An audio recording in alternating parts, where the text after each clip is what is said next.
6 p.m. Assalamu alaikum. This is Radio Pakistan. The news read by Kanuz Ashraf. First, the headlines. Turkish president has called on international law-abiding countries to recognize Jerusalem as the occupied capital of Palestine.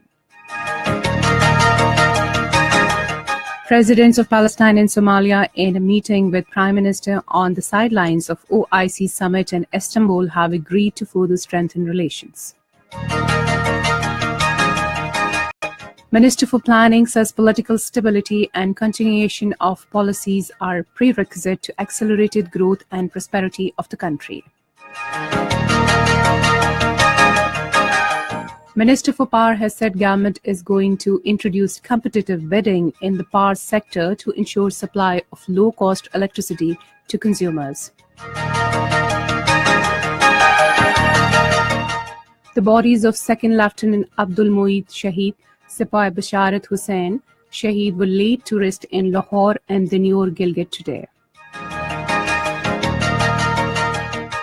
In Yemen, 39 people were killed in Saudi-led coalition airstrikes on a Houthi rebels camp in Sana'a today. And now the news in detail. Turkish President Recep Tayyip Erdogan has called on international law-abiding countries to recognize Jerusalem as the occupied capital of Palestine. Addressing the extraordinary summit of the Organization of Islamic Cooperation in Istanbul, Erdogan said US President Donald Trump's decision on Jerusalem is a threat to all humanity, including America. Branding Israel as occupying and terrorist state, he said the country has been almost rewarded by Trump for its terrorist actions. Addressing the conference, Palestinian President Mahmoud Abbas said his country will not accept a future role for the US in the Middle East peace process because it is biased in favor of Israel. He said Jerusalem is and always will be the capital of Palestine. He called on the world to acknowledge the city as such. Earlier speaking at the OIC Foreign Ministers meeting, Foreign Minister Khwaja Mohammad Asif said the U.S. recognition of Jerusalem as Israeli capital undermines its role as an honest broker in the Middle East peace process. He said if the UN Security Council is unable to act, OIC should call for a UN General Assembly emergency session to discuss the situation arising out of U.S. decision. Prime Minister Shahid Haqqan Abbasi met Palestinian President Mahmoud Abbas on the sidelines of OIC summit in Istanbul. The Prime Minister also held a meeting with Somalian President Mohammed Abdullahi Mohammed. They discussed the issues of mutual interest. It was agreed to further strengthen relations both at the bilateral and multilateral levels. Minister of State for Information and Broadcasting Maryam Aurangzeb has said that the government is committed for delimitation of constituencies in the country according to the new population and housing census. In a statement issued today, she said that delimitation of constituencies is the requirement of the Constitution and the government will take necessary steps to fulfill this legal requirement. President Mamnoon Hussain says the road network of China-Pakistan Economic Corridor will soon be completed, joining together different regions of the world. Talking to a delegation of Pak China Joint Chamber of Commerce in Islamabad today, he said full-fledged activities will start at Gwadar Port in near future, which will play an important role in development and prosperity of the region. The president said the two countries are true and sincere friends with convergence of views regarding progress and prosperity of the region. He said they support each other on various issues at international fora. Minister for Planning and Development Ahsan Iqbal says political stability and continuation of policies are prerequisite to accelerated growth and prosperity of the country. He was addressing the 33rd Annual General Meeting and Conference of Pakistan Society of Development Economics in Islamabad today. Referring to the phenomenal progress achieved by the countries like China, South Korea, Malaysia, Singapore, and Thailand, he said all of them performed well because of the continuity of policies and political stability. Ehsan Iqbal said PMLN's manifesto in 2013 general elections focused on 4 E's: energy, education, economy, and elimination of terrorism. All the 4 areas have been given special attention. Terrorism and electricity load shedding have been eliminated.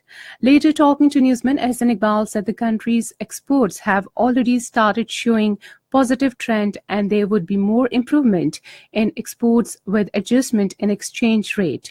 Little adjustment in exchange rate will not be harmful for Pakistan's economy. He said the NAB references have impacted the image of the country in the Committee of Nations. Addressing launching ceremony of e-passport system in the country, Interior Minister said this system will be helpful for speedy process of immigration. He said the system will also increase value and credibility of the green passport in the world. Minister for Power Sardar Awais Ahmed Khan Lagari says the government is going to introduce competitive bidding in the power sector to ensure supply of low-cost electricity to consumers.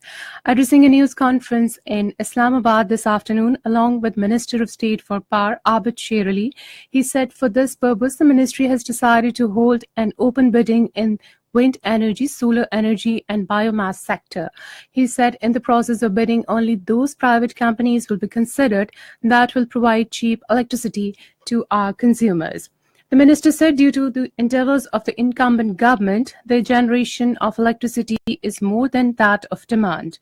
He termed it as a big achievement of PMLN. This is Radio Pakistan.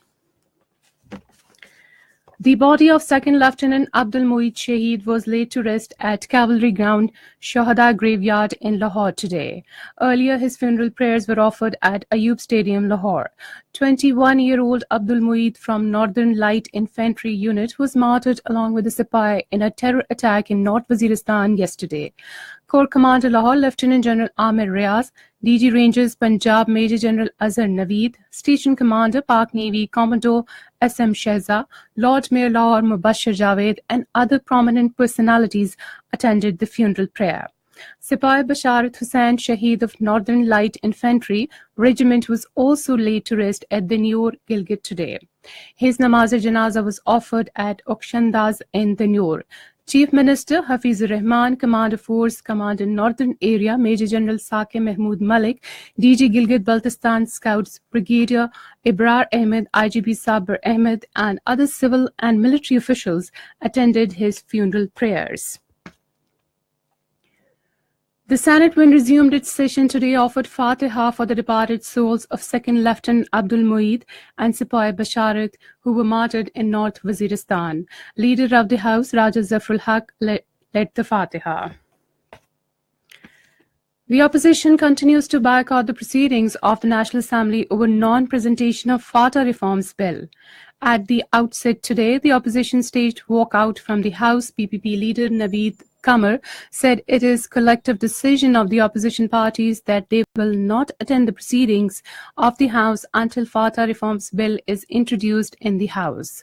Speaker National Assembly Sardar Ayaz Sadiq in his remarks said that reforms in tribal areas is undoubtedly an important matter. He said deliberations are taking place on the matter, but there is a need to immediately sort out the issue. The House has been adjourned to meet again tomorrow morning at 10:30. In Yemen, 39 people were killed and 90 others wounded in Saudi-led coalition airstrikes on a Houthi rebels camp in Sana'a today. An official at the camp said the coalition aircraft launched 7 raids on the camp, located in eastern part of the city, where some 180 prisoners were being held.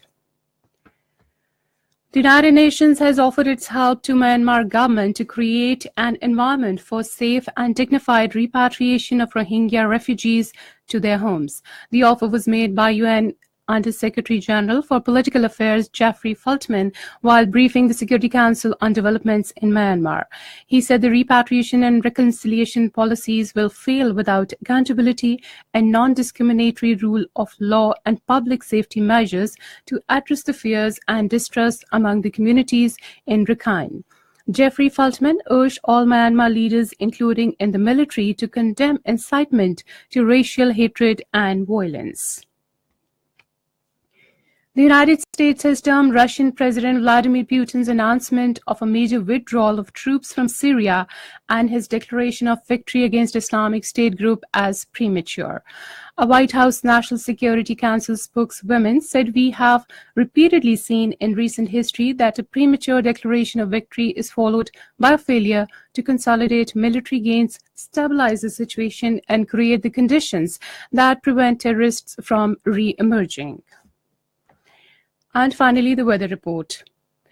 More rain, thunderstorm with snowfall over the hills is expected at isolated places in Malakand, Hazara, Peshawar, Rawalpindi Division, Islamabad, Upper Fata, Kashmir and Gilgit-Baltistan during the next 24 hours.